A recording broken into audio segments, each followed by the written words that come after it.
Bueno, buenos días a todos. En primer lugar, que estéis todos bien, que es lo que corresponde decir estos días, y que deseo que estéis llevando esta situación lo mejor posible y que os encontréis bien, tanto vosotros como vuestras familias, en esta situación tan desastrosa, desgraciada e inesperada en que nos encontramos todos como consecuencia de la pandemia del COVID-19.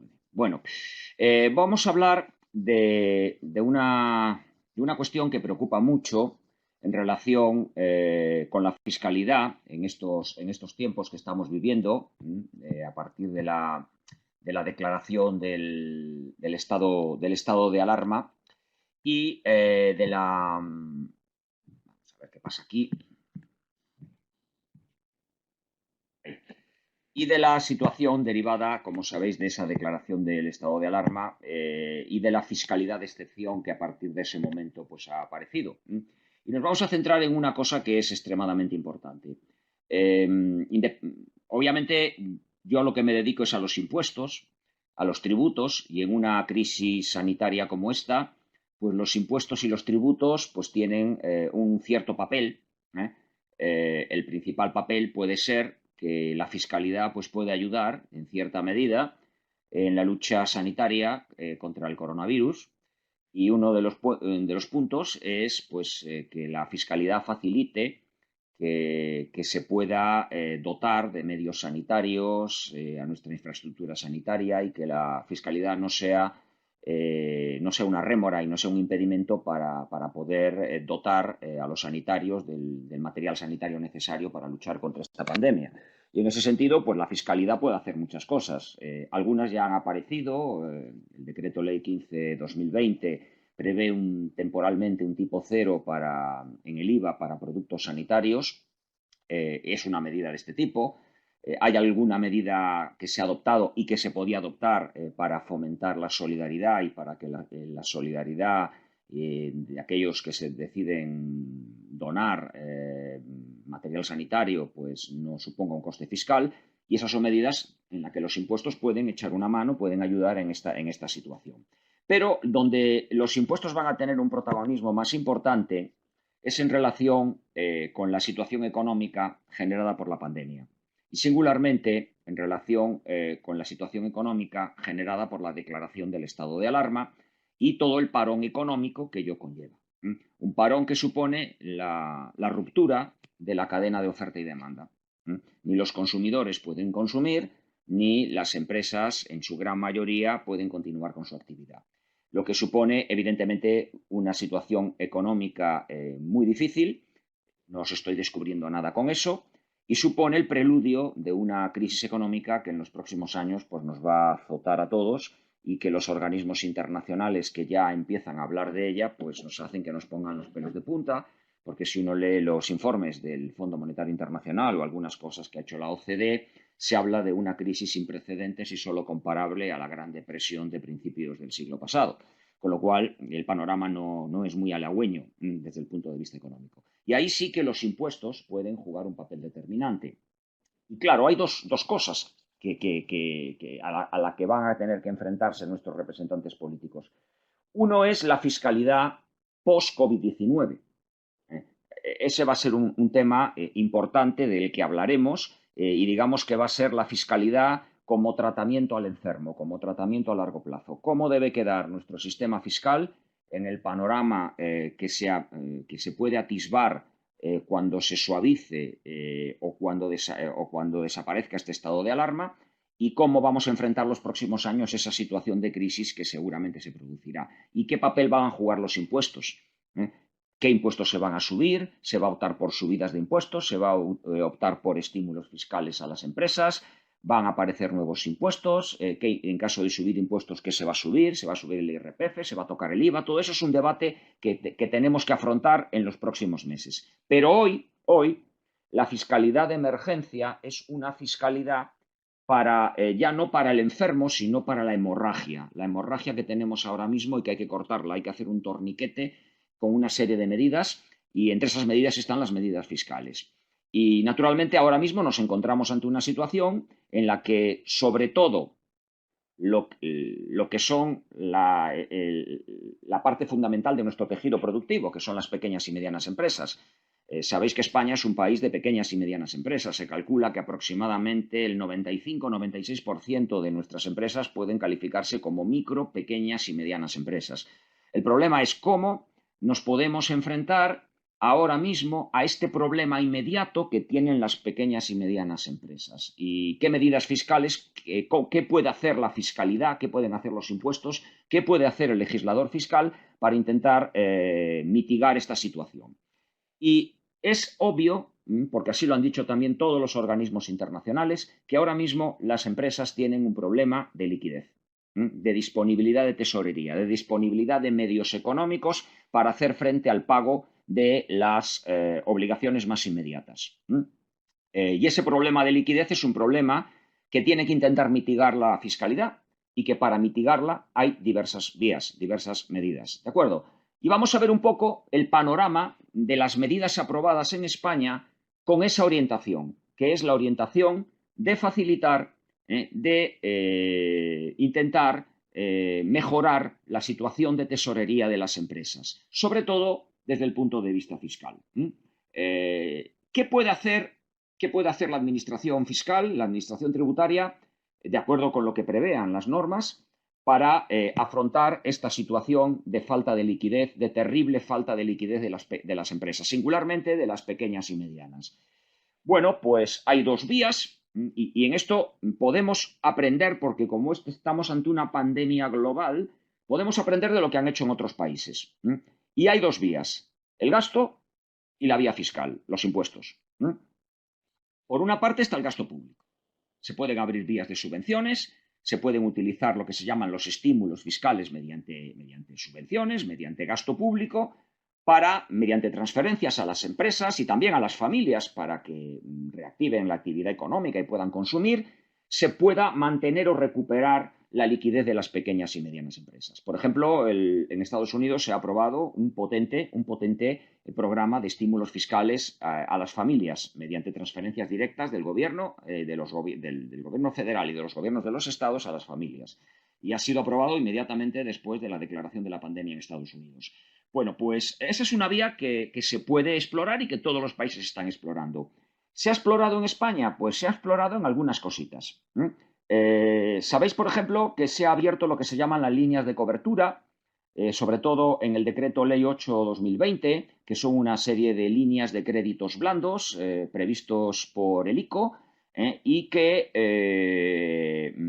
contemplan diversas medidas, incluida una medida muy conocida que está en el artículo 29 de este decreto ley 8/2020, que son avales a la financiación concedida por entidades de crédito. Esos avales, para la posibilidad de pedir préstamos avalados por la Administración a las entidades de crédito, se habilita para cualquier tipo de deuda y expresamente se dice para pagar deudas tributarias. Es decir, que se pueden pedir estos avales para avalar solicitudes de préstamos para obtener liquidez para pagar los tributos. Incluso hay una medida aprobada en uno de los últimos decretos leyes, el 15/2020, que se aprobó pues, después del último Consejo de Ministros, después del último martes, donde se prevé una medida en relación con los tributos cuando se hubiera solicitado un crédito de este tipo, y luego hablaré un poco de esa medida. Esa es una primera medida. El Estado, hombre, no me da una subvención directa, pero me avala un crédito pedido al sector privado para ciertas deudas, entre las que se encuentran las deudas orientadas al pago de las obligaciones tributarias. Hay otra medida que también está en este reciente decreto ley, en este caso el 15/2020, que es la medida de las ayudas al alquiler, que está pensado expresamente para autónomos y pequeñas empresas que sean arrendatarios de locales de negocio. Ahí se prevé una ayuda al alquiler, que es una línea de transferencia, una medida de gasto público, y esta ayuda al alquiler, como que sabéis, tiene varios requisitos para poder acceder a la misma. Una de las más criticadas ha sido la caída de facturación del 75%, porque restringe el acceso a esta medida, y va a poder ser aplicada pues, exclusivamente por aquellas actividades caracterizadas como no esenciales que han experimentado un parón, un absoluto parón por el cierre total durante el periodo de confinamiento derivado del estado de alarma. Aquí hay un punto que se anunció por el gobierno que se iba a modificar, que ha generado muchísima polémica, y es que otro de los requisitos que exige el Decreto Ley 15/2020 es que se suspenda la actividad, acreditar la suspensión de la actividad. Y la acreditación de la suspensión de actividad, el artículo 4 del Decreto Ley 15/2020, dice que se puede probar y da a entender que exclusivamente mediante una certificación de baja expedida por la agencia tributaria. Y esa certificación de baja resulta que suponía o que supone un problema para los autónomos. Es que técnicamente tienen que darse de baja, tanto en Hacienda como en la Seguridad Social, lo que, por ejemplo, dificultaría, cuando no imposibilitaría, el cobro de otra medida prevista, que es la prestación extraordinaria por cese de actividad. Claro, como se ha dicho, y se le ha planteado incluso al propio director de la agencia tributaria en varios seminarios en los que éste ha participado durante esta semana, eso genera para muchos autónomos la tesitura de tener que optar entre pedir la ayuda al alquiler o ir renunciando a la prestación extraordinaria por cese de actividad o pedir la prestación extraordinaria por cese de actividad. Parece ser que se va a modificar, porque hoy aparecía una noticia en prensa, no sabemos en qué términos, pero que en el próximo Consejo de Ministros esto se va a modificar para que la prueba del cese de actividad no sea exclusivamente una declaración de baja expedida por la agencia tributaria. Aquí tenemos dos medidas de gasto público, es decir, donde el Estado, digamos que apoya mediante transferencias o mediante la cobertura de la solvencia con medidas tipo avales, apoya la liquidez de las familias y sobre todo de las pequeñas y medianas empresas. Esa sería la vía del gasto. Repito, no se ha hecho, como en otros países, mediante programas de estímulo, pero hay algunas medidas. Y en segundo lugar tenemos las medidas por la vía fiscal. Por la vía fiscal. ¿Cómo se ha planteado nuestro sistema tributario la dotación de liquidez a las familias y a las pequeñas y medianas empresas, que es en la que nos vamos a centrar a partir de ahora, por la vía tributaria? Bueno, pues una medida es bajar los impuestos.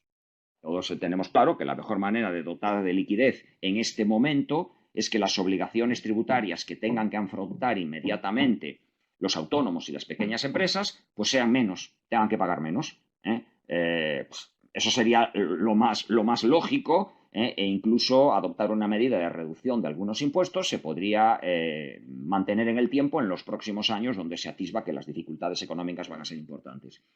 Bueno, lo que hay es alguna medida en este punto. No ha habido una reducción impositiva.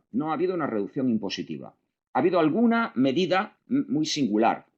Ha habido alguna reducción impositiva, por ejemplo, para autónomos en módulos, a los que se le permite, cuando se calculan la cuantía a partir de los módulos, no tener en cuenta los días de confinamiento en el cálculo de los días a tener en cuenta para aplicar los distintos módulos. Lo que, según algunos cálculos, equivale a una reducción entre el 16 y el 18% de la cantidad a pagar. Es decir, descontar los días de cierre de la actividad económica del modulero, de la actividad económica del señor que tiene un taller, que tiene una panadería o que tiene una peluquería, de cerrar, en el caso de la panadería no estaría cerrada, pero es una actividad que puede mantenerse, pero los días de cierre, descontarlos en el cálculo de los módulos. Esa es una medida indirecta de reducción, no se ha aprobado. Tened en cuenta que cuando se desarrollan los módulos en el reglamento del IRPF, hay una previsión de que se puedan prever, de que se puedan habilitar coeficientes reductores debido a circunstancias extraordinarias, entre las cuales, a modo de ejemplo, el reglamento habla pues, de catástrofes naturales, incendios, situaciones sobrevenidas de fuerza mayor. Bueno, este es un caso de situación sobrevenida de fuerza mayor y podría haberse habilitado una reducción de los módulos al amparo de esta previsión del Real Decreto. Eso no se ha hecho. Y se han habilitado dos medidas que lo que pretenden es que la situación actual de parón económico, de pérdidas económicas, tenga relevancia en sujetos que, si no se adoptase esa medida, tendrían que tributar por una situación económica distinta a la actual, y una situación económica que tiene en cuenta o bien unos beneficios producidos en el pasado o bien unas circunstancias objetivas que están alejadas de la realidad de las pérdidas o del parón de actividad que tenemos en estos momentos. Y esas dos medidas están en el decreto ley, en el último de los decretos leyes, en el 15/2020. Son dos muy claras. La primera, para las sociedades, y concretamente para sociedades, entidades de reducida dimensión, pero solo aquellas que hayan tenido en 2019 un volumen de operaciones inferior a 600.000 euros. Para estas sociedades se prevé la posibilidad de cambiar la fórmula de cálculo del pago fraccionado que corresponde, ahora hablaremos de los aplazamientos, que corresponde ingresar ahora. Es decir, las sociedades que estén calculando el pago fraccionado por los beneficios del ejercicio anterior pueden optar por cambiar a la fórmula del artículo 43 de la Ley del Impuesto de Sociedades, que permite el cálculo en función de los beneficios reales de este trimestre, del primer trimestre del año. Esto tendría en cuenta la caída de beneficios derivada del confinamiento y del parón de la actividad económica por el estado de alarma. Esa es una posibilidad que se ha incluido en el Decreto Ley 15/2020. Es decir, que quien tendría, porque había hecho su opción en su momento, que calcular el pago fraccionado teniendo en cuenta los beneficios del año anterior, puede cambiar y pasar a un cálculo atendiendo a los beneficios de este ejercicio. ¿De acuerdo? Mediante un sistema especial que habilita el Decreto Ley 15/2020. Esa es la primera medida. La segunda es la posibilidad de que los contribuyentes en módulos, obviamente personas físicas en IRPF, en sistema de estimación objetiva por módulos, puedan renunciar a módulos y tributar por estimación directa, siempre que sean moduleros a los que se le haya extendido el plazo hasta el 20 de mayo de 2020. Ya veremos quiénes están dentro de estos sujetos a los cuales de forma sorpresiva el decreto ley del 14 de abril, el decreto ley 14/2020, les extendió el plazo hasta el 20 de mayo, cuando ese plazo inicialmente era el 20 de abril. Bueno, pues esos sujetos que se han visto beneficiados por esa extensión del plazo hasta el 20 de mayo, cuando tendrían que haber ingresado inicialmente el 20 de abril, esos sujetos pueden cambiarse a estimación directa, sin la penalización que sabéis que existe, que cuando uno renuncia a módulos hay una penalización, un mecanismo que es claramente disuasorio, un mecanismo en el cual lo que hay es la prohibición de volver a módulos en 3 años. Es decir, el que renuncia a módulos sabéis que tiene que continuar durante 3 años en estimación directa.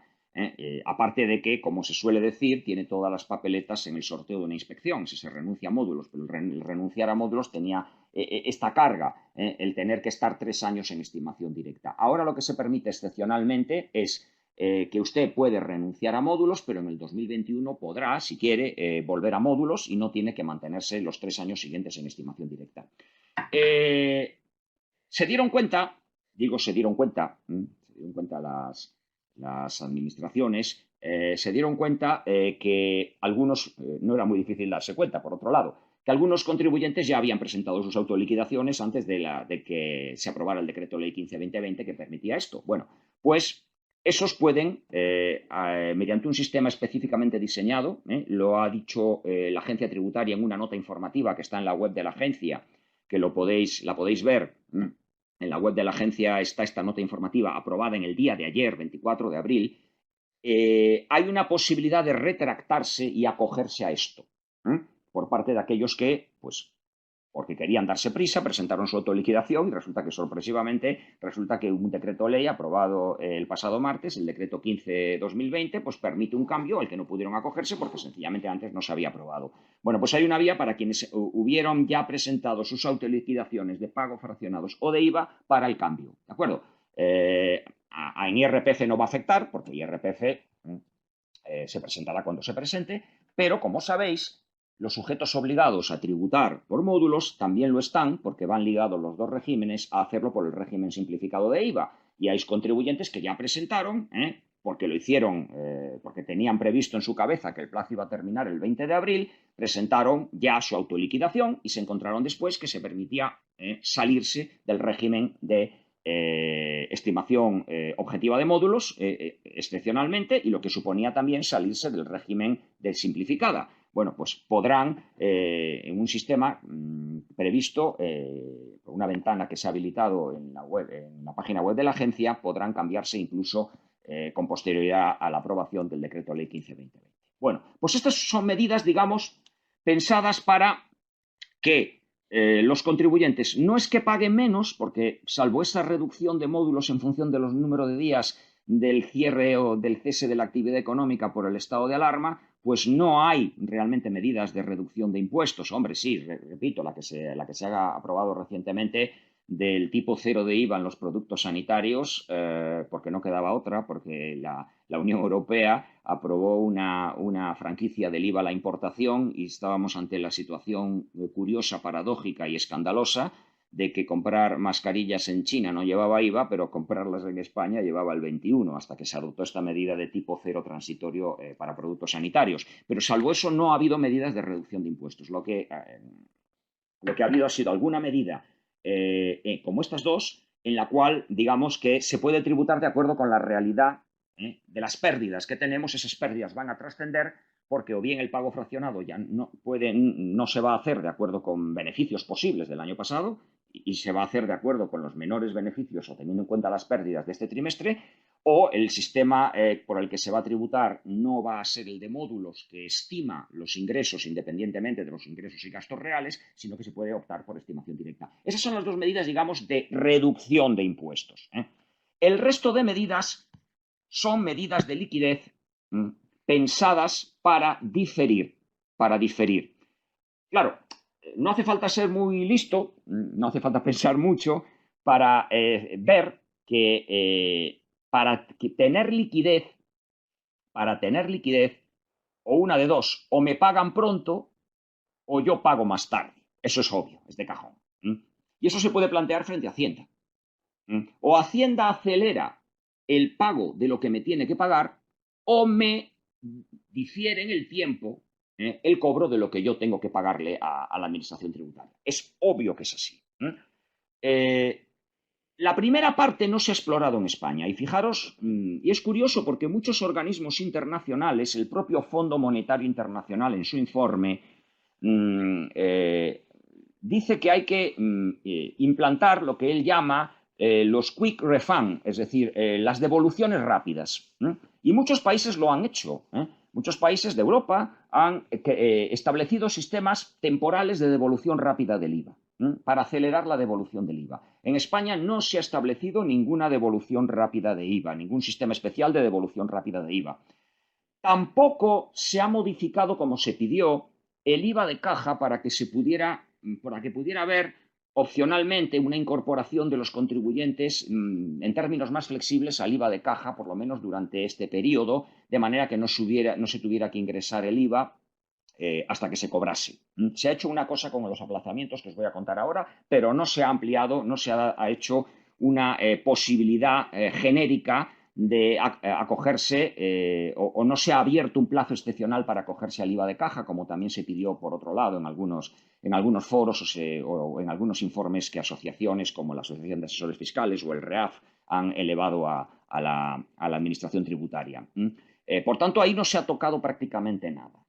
No ha habido, lo más que ha hecho la Administración Tributaria, según la propia agencia tributaria, ha sido mantener la campaña de renta. Uno de los argumentos para no retrasar la campaña de renta es que la inmensa mayoría de las declaraciones son a devolver y el mejor sistema para garantizar una devolución rápida es que la campaña de renta sea cuando toca, que es ya.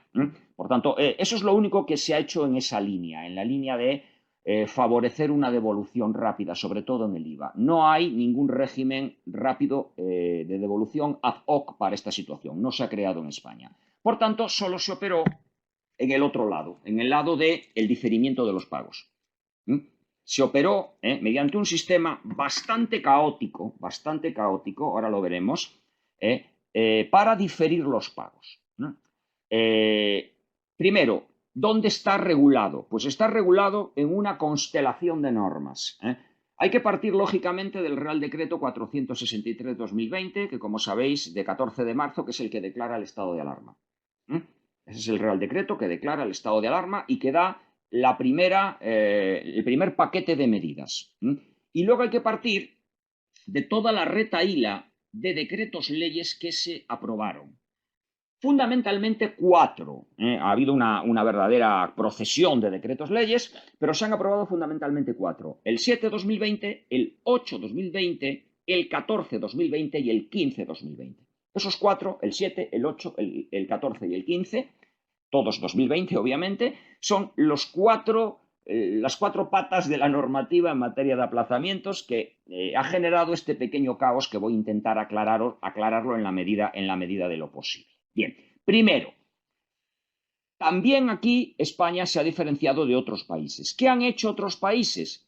Pues sistemas genéricos de diferimiento para todos. Los plazos de los tributos se han retrasado con carácter general para todos. Se ha dicho, por ejemplo, Estados Unidos. En Estados Unidos el plazo para presentar el impuesto a la renta, que es un clásico, lleva toda la vida siendo el mismo, termina el 15 de abril. Bueno, pues se ha trasladado hasta el 15 de julio. Por tanto, dilación para todos. Todos los contribuyentes tienen, pues en este caso, 3 meses más para presentar su declaración de impuestos. Por tanto, esa es la medida que han adoptado muchos países. España, pues no ha optado por eso.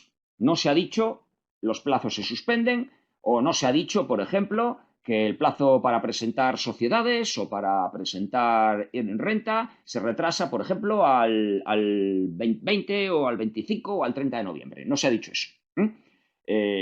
Se ha optado por soluciones, llamémosle singularizadas.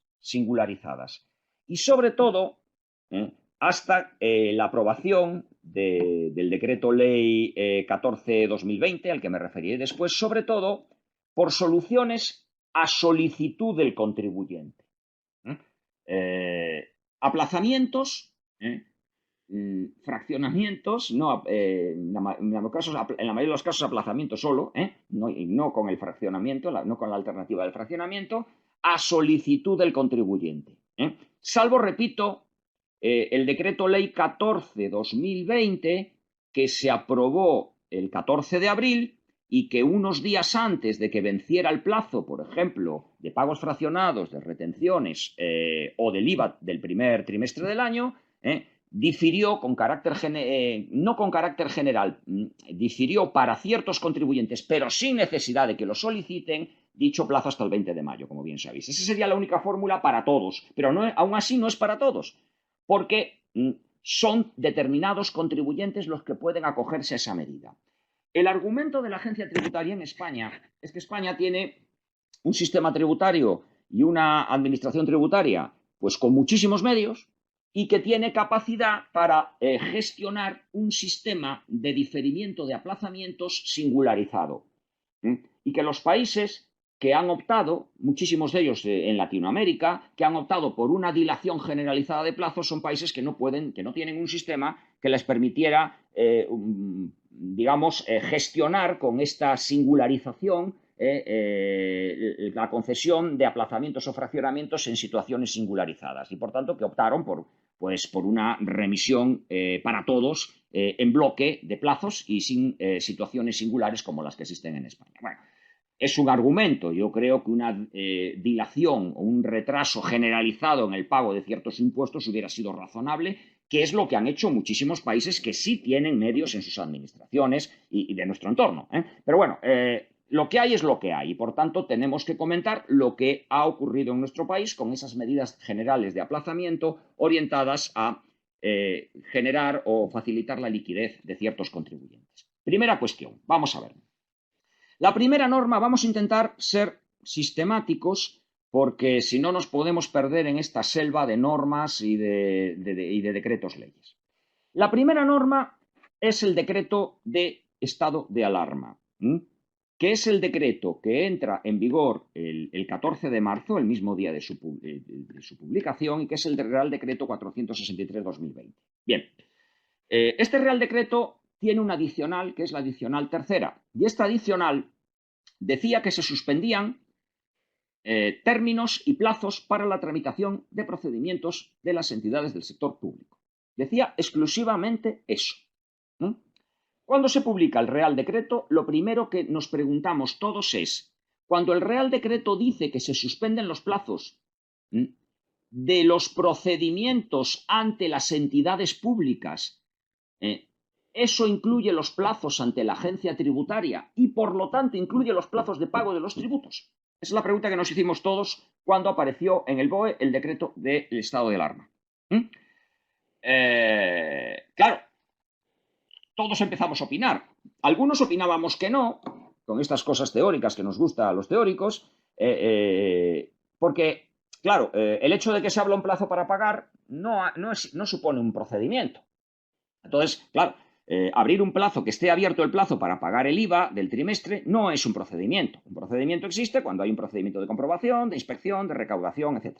Entonces, algunos decíamos que interpretando razonablemente el decreto, pues no, pero convendría aclararlo. Está claro que desde el minuto 1 no había intención de suspender plazos de ingreso de tributos. Por lo tanto, eso se aclaró inmediatamente y de forma relativamente rápida. Un Real Decreto posterior, el 465-2020, dijo que la suspensión prevista en el decreto del estado de alarma no se aplicaba a plazos tributarios. Asunto concluido. Por lo tanto, todos los plazos tributarios, en principio, en ese momento seguían corriendo. Y seguían corriendo plazos, en aquel momento, seguían corriendo sin ninguna limitación y sin ningún condicionamiento.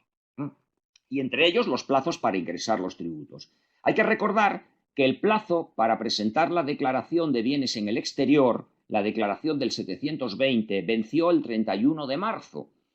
Es decir, vencía pues 2 semanas después de que se hubiese publicado el decreto del estado de alarma. Bueno, pues venció el 31 de marzo.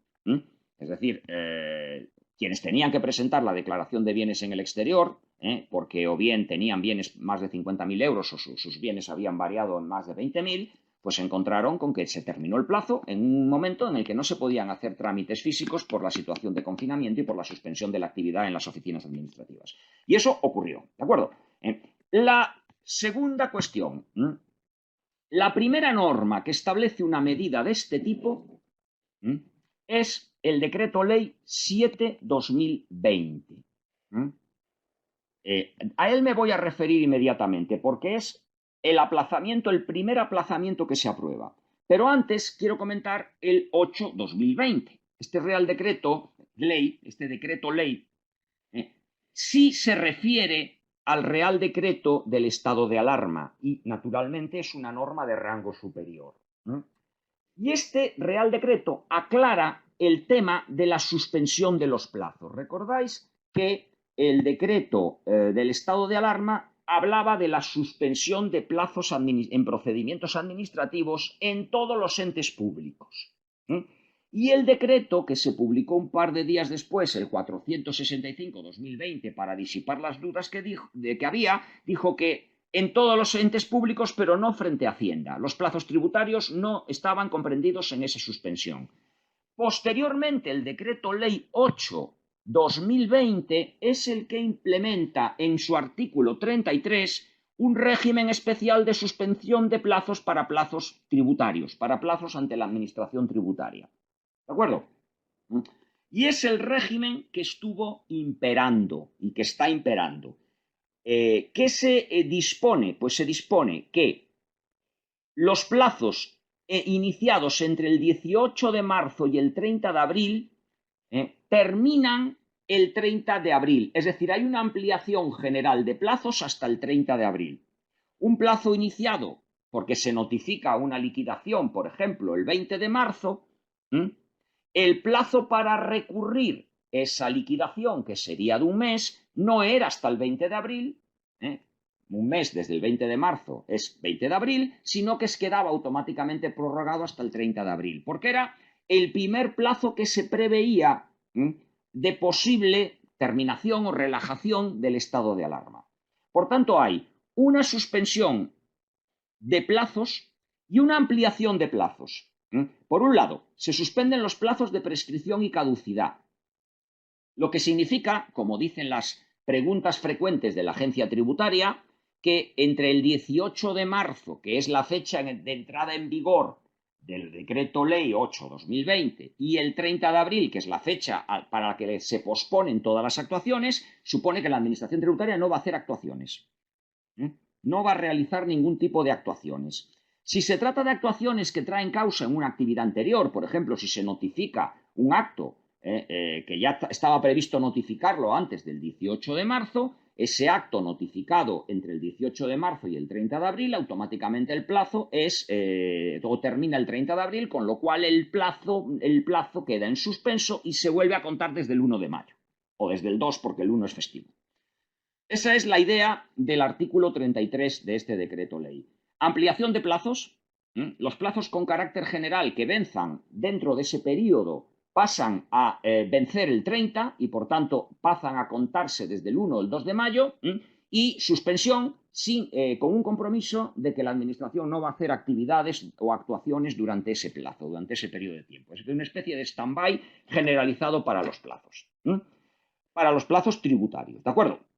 Deciros que dos cosas. Primero, el decreto ley 8/2020 entró en vigor el 17 de marzo, pero el estado de alarma, que significaba parón de actividades e imposibilidad de desplazamiento, salvo para cuestiones esenciales, entra en vigor el 14.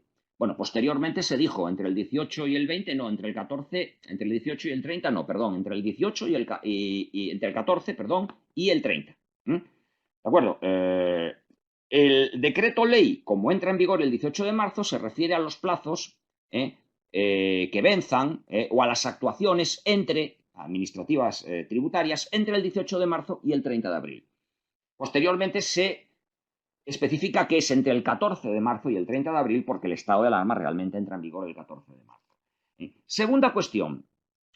El artículo 33 se refiere a plazos. Luego hablaremos porque eso puede tener incidencia en los aplazamientos denegados con anterioridad al estado de alarma, notificados y denegados con anterioridad.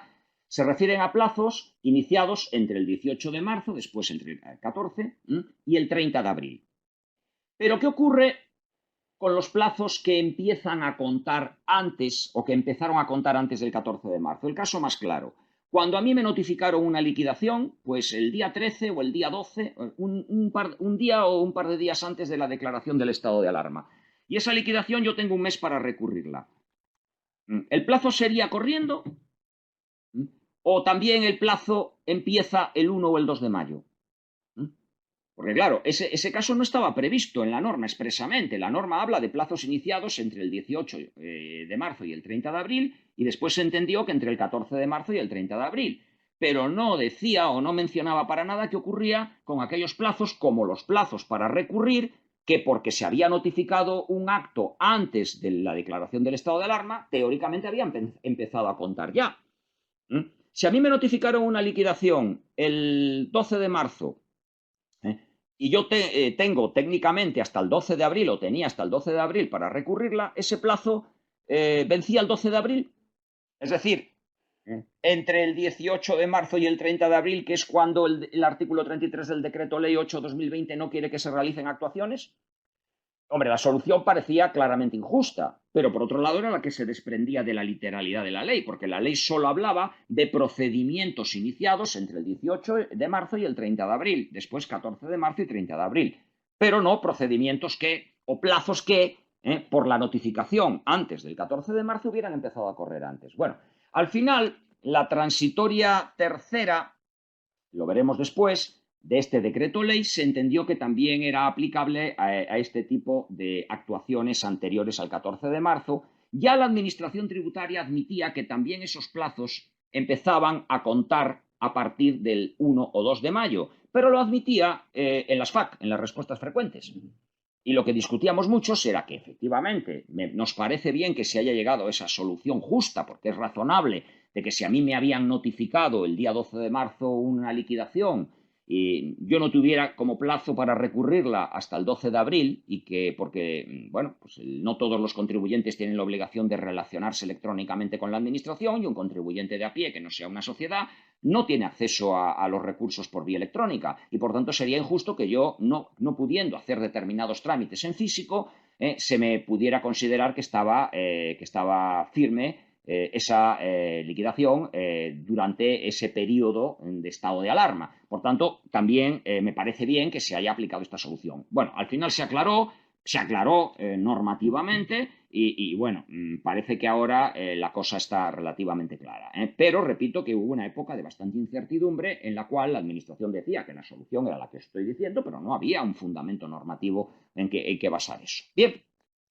Eso en cuanto a la suspensión de plazos y a la prolongación de los plazos que pasan a contarse con efectos 30 de abril. Después se prorrogó hasta el 30 de mayo. También os lo voy a comentar después, porque naturalmente el 30 de abril era la fecha que inicialmente se estableció sobre la base de que el estado de alarma podía durar hasta el 30 de abril, pero posteriormente, obviamente, se ha puesto como fecha de referencia el 30 de mayo. Lo veamos después, porque esto fue consecuencia del decreto ley 14/2020. Bien, eso en cuanto a ampliación de plazos y a suspensión de plazos de caducidad y prescripción.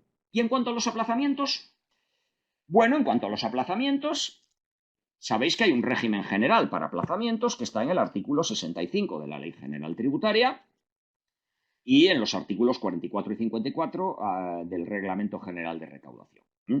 Es un régimen de aplazamientos donde se prevé que para deudas de menos de 30.000 euros no sea necesaria la aportación de garantía, y en la práctica esos aplazamientos de deudas de menos de 30.000 euros, en la práctica casi podemos decir que funcionan de manera cuasi automática. No automática del todo, pero sí cuasi automática. Por tanto, eso es el régimen vigente y ese régimen sigue perfectamente vigente. Entonces, ¿qué se hizo? Porque, claro, podemos encontrarnos con contribuyentes que habían pedido un aplazamiento en aplicación del régimen general y al que se le había denegado ese aplazamiento antes del estado de alarma, se le había notificado una denegación, o antes del estado de alarma se le había concedido un aplazamiento y estaban por vencer, o estaban venciendo, o iban a vencer una vez declarado el estado de alarma, los distintos plazos de ingreso. Eso puede ser una situación que vamos a ver después cómo se resuelve, ¿de acuerdo? Pero la situación es que, en primer lugar, tenemos el régimen general que sigue vigente, el régimen general de aplazamientos y fraccionamientos del artículo 65 de la Ley General Tributaria. La primera medida importante que se toma en materia fiscal es un régimen muy limitado. La agencia tributaria sostiene que no es tan limitado, pero es un régimen muy limitado de aplazamientos y fraccionamientos que está en el Decreto Ley 7/2020. Es un decreto ley que se publica el 12 de marzo, inmediatamente, pues, prácticamente coetáneo con la declaración del estado de alarma, y es la primera norma que incluye una medida de carácter específicamente tributaria, incluso antes de la suspensión de los plazos que tiene lugar por el decreto siguiente, el decreto ley 8/2020, de lo que hemos hablado después, en el artículo 33 de este decreto ley 8/2020. El 7/2020 establece lo que podemos llamar el régimen especial de aplazamientos en virtud del COVID-19, que es un régimen que está previsto en su artículo 14. Es un régimen solo para deudas tributarias cuyo plazo de presentación e ingreso finalice entre el 13 de marzo y el 30 de mayo de 2020. Solo para deudas tributarias cuyo plazo de presentación e ingreso finalice desde el 13 de marzo y hasta el 30 de mayo de 2020. Segundo lugar, hay un límite por la cuantía. Solo es para deudas que, de acuerdo con la normativa vigente, no requieran garantía. Por tanto, deudas por importe total de todas las deudas inferior a 30.000 euros. ¿De acuerdo? Por tanto, límite importante. Por tanto, algunos dicen un límite que no es tan beneficioso, porque de hecho estas deudas, cuando la deuda no supera los 30.000 euros, pues ya se venían suspendiendo sin garantía y de manera no automático, porque la ley siempre dice que hay que valorar por parte de la Administración que concurre el presupuesto del aplazamiento, que es que exista una situación transitoria de falta de liquidez, pero en la práctica venían funcionando pues casi como un aplazamiento cuasi automático, ¿no? Y además existe también una limitación en cuanto a los sujetos que la pueden solicitar, que van a ser personas físicas o sociedades, pero no todas las entidades de reducida dimensión, no todas las que son pyme para la ley del impuesto de sociedades, que sabéis que el régimen de entidades de reducida dimensión se aplica para volúmenes de facturación inferiores a 10 millones de euros. Aquí el límite se establece en 6 millones, 10.121 euros. Por tanto, personas físicas o sociedades con un volumen de facturación, tomado como referencia el año 2019, inferior a 6 millones de euros. Esos son los que pueden solicitar el aplazamiento o fraccionamiento. Perdón, el aplazamiento, porque aquí esa es otra medida importante.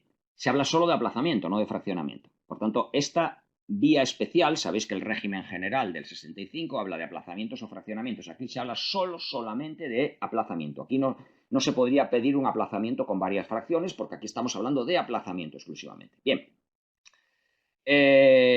Ventajas de este régimen especial. Hemos visto que hay algunas cosas que hacen pensar que es un régimen un poquito limitado, un poquito incluso podríamos decir que cicatero, porque se limita a deudas cuyo plazo de presentación de autoliquidación e ingreso finalice entre el 13 de marzo y el 30 de mayo, y para deudas que por su importe 30.000 euros no precisen de garantía, y para personas físicas o sociedades con volumen de facturación inferior a 6 millones de euros. Bueno, esos serían elementos restrictivos que limitan la aplicación de este régimen especial de aplazamientos. ¿Qué cosas ventajosas tiene? Primero, por esta vía se pueden aplazar deudas que no son aplazables por el régimen general y que vosotros sabéis que no se pueden aplazar por el régimen general. Singularmente, las más importantes, las deudas por retenciones y por IVA. Por IVA trimestral. El caso del IVA, para pedir un aplazamiento tengo que acreditar que el cliente no me ha pagado, como bien sabéis.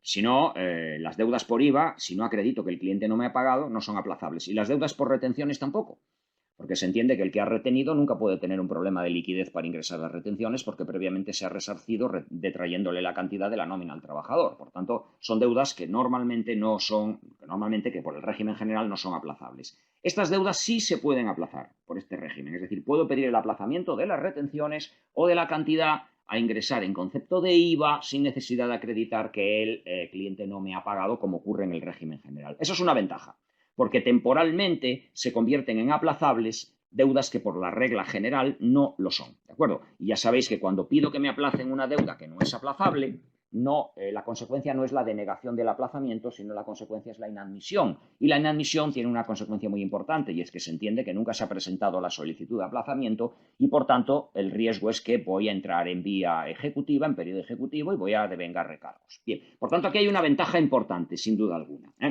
La segunda ventaja es que el aplazamiento es por máximo de 6 meses y hay 3 sin intereses. ¿De acuerdo? Aquí hubo mucha confusión también, porque la idea era, vamos a ver, ¿esto qué quiere decir? ¿Que yo pido el aplazamiento por 1, por 2, por 4, por 6? No. Este es un régimen de aplazamiento general, especial, perdón, pero que tiene una regla general, y es que es por 6 meses. Lo que pasa es que yo puedo pagar antes. Si quiero pagar antes, pido que me expidan una carta de pago, y si pago antes de que se cumplan 3 meses desde la fecha en que de finalización del periodo de ingreso, entonces en ese caso yo puedo pagar y voy a pagar sin intereses. Por lo tanto, para la Administración Tributaria esto viene a equivaler a una moratoria. Porque si a mí se me retrasa el pago, por ejemplo, de algo que tenía que pagar el 20 de abril y se me retrasa hasta el 20 de julio y se me permite pagarlo, que ahora sería el 20 de mayo, con lo cual pasaríamos al 20 de agosto, si me permite pagar esos 3 meses de aplazamiento sin intereses, eso para la Administración Tributaria equivale a la moratoria que, como hemos dicho, han aprobado otros países. Otros países optaron por la vía de retrasar el pago para la administración tributaria. Esa vía de retrasar el pago sería esta, la de que un empresario con volumen de facturación inferior a 6 millones de euros y para deudas de importe de menos de 30.000 euros pueda solicitar un aplazamiento de este tipo, que se le va a conceder de modo cuasi automático, que pueda hacerlo incluso para IVA o para retenciones y que pueda pagar, retrasar el pago 3 meses y no pagar intereses. Eso es una moratoria, pero claro, una moratoria que hay que pedir singularmente y en cada caso y hay que solicitar, cada contribuyente tiene que hacer la solicitud. El argumento de la agencia tributaria es que nuestra agencia tributaria tiene medios para conceder estos aplazamientos singularmente y, por tanto, a diferencia de otros países que supuestamente no tienen esos medios, no necesita un diferimiento generalizado, sino que puede establecer un sistema como este en el cual el contribuyente tiene que solicitar ese aplazamiento. Repito, el aplazamiento es un aplazamiento bajo el régimen del 14 del Decreto Ley 7/2020. Yo tengo que acreditar que cumplo los requisitos y se concede por 6 meses, con la posibilidad de pedir el pago antes, con la posibilidad de instar la emisión de la carta de pago y si ese pago se hace antes de los 3 meses no devenga intereses de demora. Entre los 3 y los 6 meses, es decir, si los 3 meses siguientes sí devengan esos intereses de demora.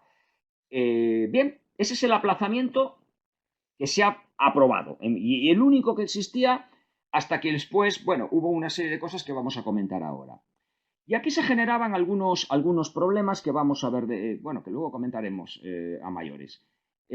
Fundamentalmente, fijaros que algunos contribuyentes que habían pedido un aplazamiento antes del estado de alarma y que se le había concedido el aplazamiento y que ese aplazamiento vencía entre el 13 de marzo y el 30 de mayo, es decir, tenían un aplazamiento concedido con anterioridad y había que pagar entre el 13 de marzo y el 30 de mayo, que es el periodo que toma como referencia este decreto ley para permitir pedir aplazamientos, pues se planteaba el problema de si esos contribuyentes que tenían que pagar en ese plazo, pero de un aplazamiento concedido antes del estado de alarma, podían acogerse a este nuevo régimen de aplazamiento, lo que sería, digamos, pedirle a la agencia tributaria, oiga, conviértame mi aplazamiento concedido bajo el régimen general del 65 de la Ley General Tributaria, conviértamelo usted en un aplazamiento bajo el régimen del 14 del Decreto Ley 7/2020. Eso no estaba previsto. No estaba previsto. Y además ya sabéis, primero, que no se pueden pedir aplazamientos encadenados. Si a mí me deniegan un aplazamiento, no puedo pedir un nuevo aplazamiento de la deuda respecto a la cual me han denegado el aplazamiento, pero porque me van a dar un plazo de ingreso del 62.2 de la Ley General Tributaria y en ese plazo yo tengo que pagar y no puedo pedir un nuevo aplazamiento, como efectivamente ha confirmado la jurisprudencia. Y tampoco, una vez que me conceden un plazo para pagar, tampoco puedo pedir en ese plazo para pagar un nuevo aplazamiento. Pero es que además el artículo 14 del Decreto Ley 7/2020 dice que se podrían pedir este aplazamiento especial del artículo 14, este aplazamiento especial del COVID-19, para tributos cuyo plazo de presentación e ingreso finalice entre el 13 de marzo y el 30 de mayo. El pago de un aplazamiento concedido con anterioridad no es un plazo de presentación de autoliquidación, es el plazo de un pago de una deuda devengada y liquidada con anterioridad, pero no es un plazo de presentación de una declaración de autoliquidación. Es decir, técnicamente la situación de un sujeto que le vencía un plazo de un aplazamiento anterior entre el 13 de marzo y el 30 de mayo del año 2020 no entraba aquí. Bueno, ahora veremos qué solución se ha adoptado. Pero en todo caso, como actualmente el plazo de referencia es el 30 de mayo, los 6 meses se cuentan desde ese 30 de mayo y para estos sujetos el plazo finaliza con efectos del 30 de mayo. Con lo cual, el que tenga un aplazamiento por 6 meses pues tiene hasta el 30 de noviembre para poder hacer efectivo el pago de las deudas tributarias. Es decir, es un régimen amplio con la salvedad de que en los 3 meses últimos sí hay intereses de demora. Ese es el régimen del aplazamiento del COVID-19. Pero para acabar de